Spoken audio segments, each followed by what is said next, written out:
Welcome to the first video for Quick and Dirty Prototyping. What we're going to be doing today is taking an idea all the way from concept to execution.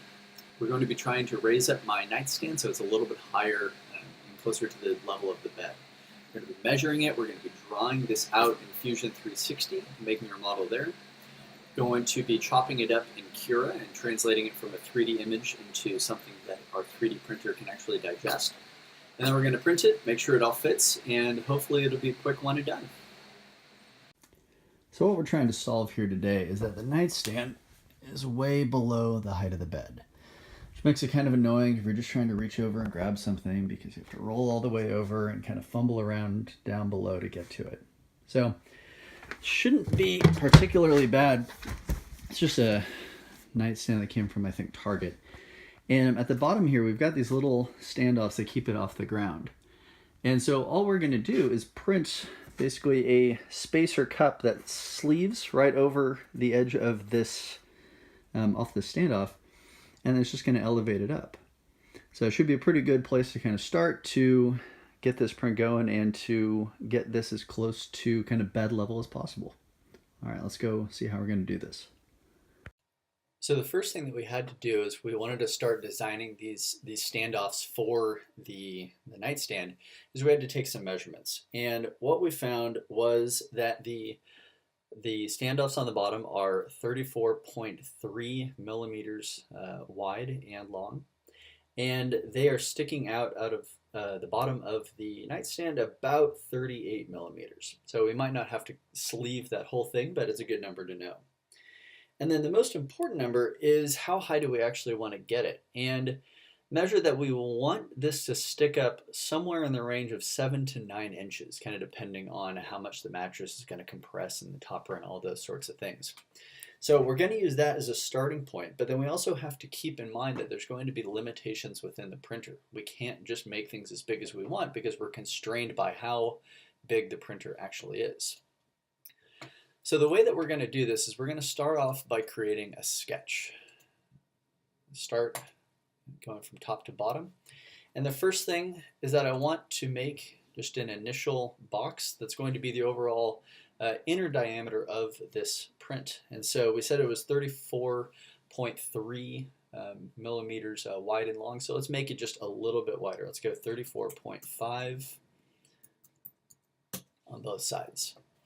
So now I've got this initial box, but as we were talking about when we were sleeving, we wanted to sleeve this and make it more of a standoff.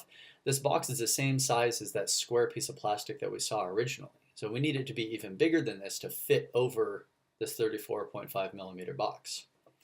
So what I'm going to do here is I'm going to create some rectangles that are construction.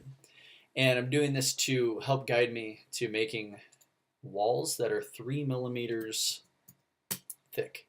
Figure that's going to be a decent size, R for rectangle, a decent size to have this be thick enough where it's going to be strong, but not overkill, because at the end of the day this is a nightstand and we're not asking a whole lot of it. And by using this as construction, basically this is part of the sketch, but not something that we're going to be using for kind of the main extrusions or anything. It's just more of a guideline. Think of it like a pencil as opposed to a pen. So I'm going to turn off construction now, and I'm going to create another rectangle from the corner to the corner here.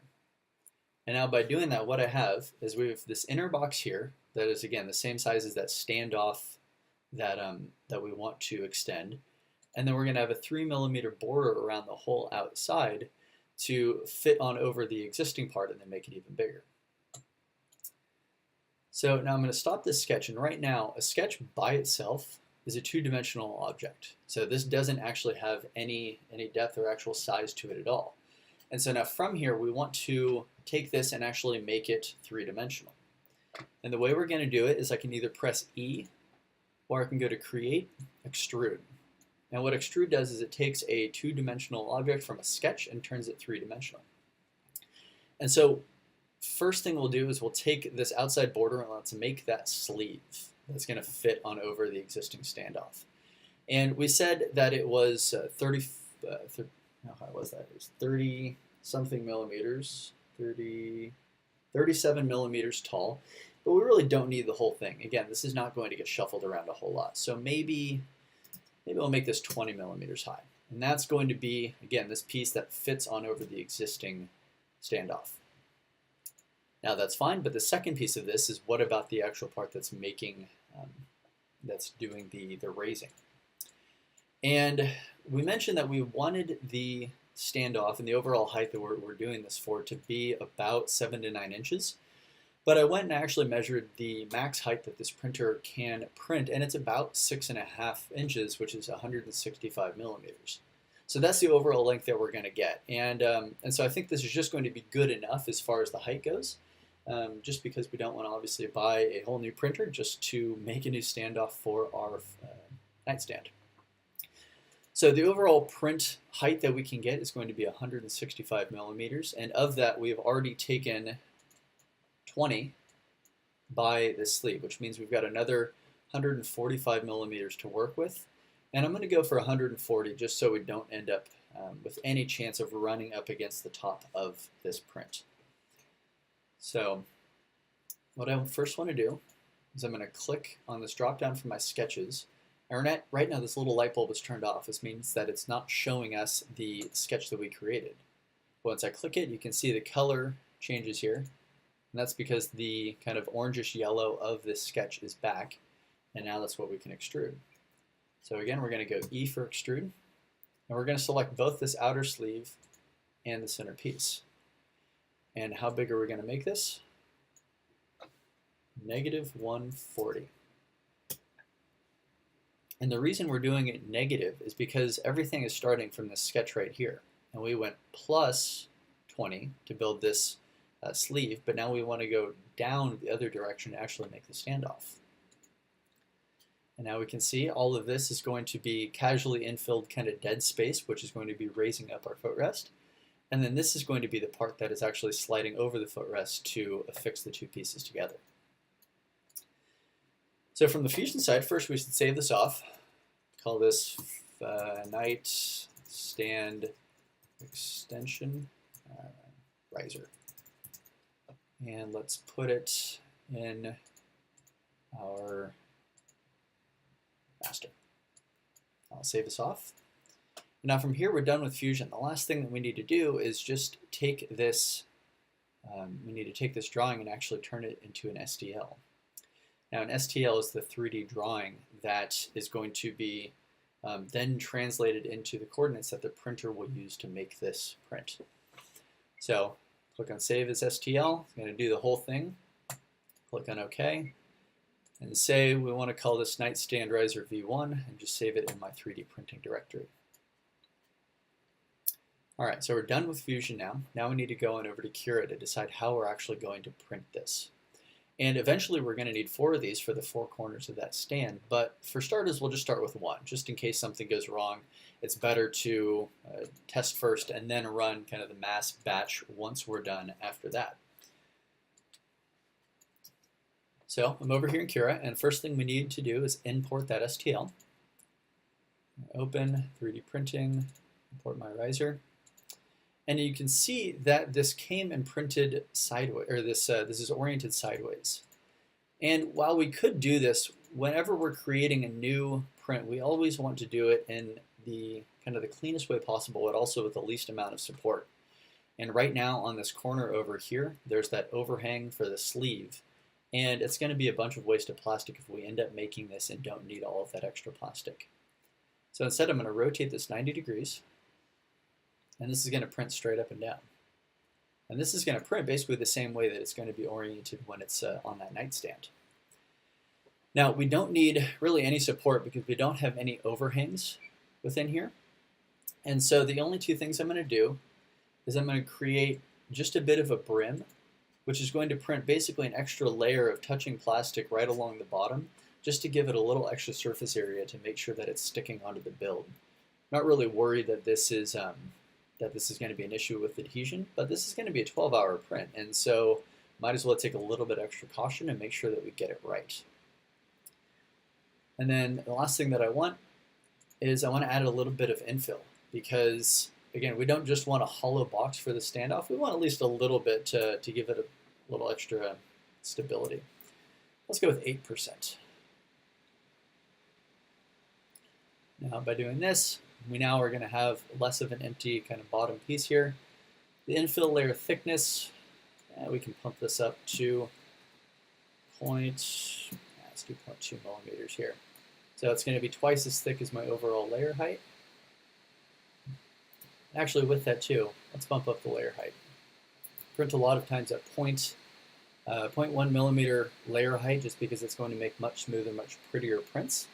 But the flip side of that is that it takes twice as long. And so by having it at 0.2, it might be slightly rougher, but we don't really care. It's just for a nightstand standoff.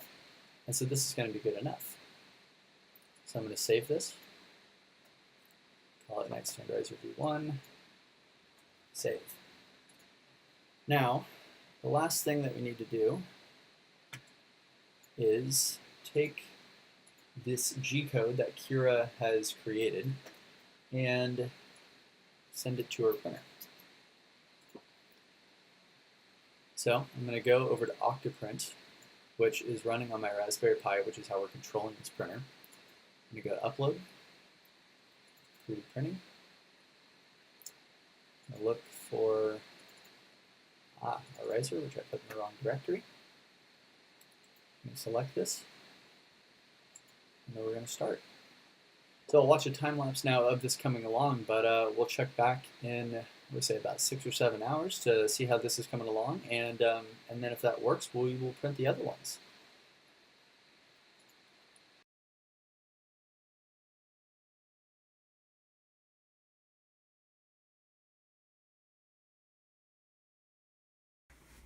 All right, so here's how it came out.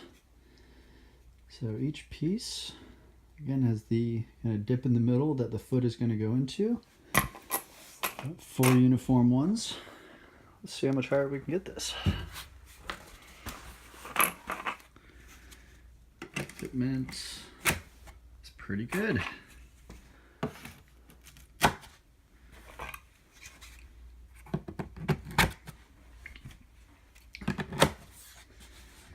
All right.